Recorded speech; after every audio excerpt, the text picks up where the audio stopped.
Okay, so maybe you've wondered, can you eat the peel of a kiwi fruit? Well, yes you can. But before we get into that, here's a few reasons maybe why you should. So the peel is actually highly nutritious. It's high in fiber, it's high in folate, it's high in vitamin E. So there's a lot of reasons to actually eat this peel. By eating the peel, you not only increase the fiber that you're consuming by 50%, you increase folate by over 30%, and vitamin E by over 30% too. Plus, it's much richer in antioxidants.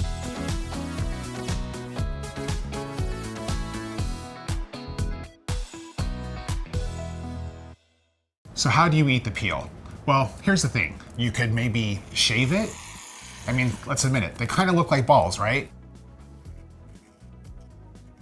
So just go ahead and no, don't shave it. Don't actually, it doesn't work. See, it just doesn't work. But the thing is that peel is really, really rich and nutritious. So what you can do, if you don't want to actually eat the peel on the kiwi fruit, you can keep the peel after you peel it. So there's a couple different ways you can remove that peel. One, you can use this glass method, which I love, which you just slices the peel right off. If presentation is more of an issue, then I use the spoon method, or just taking a knife and cutting the peel off, that works too.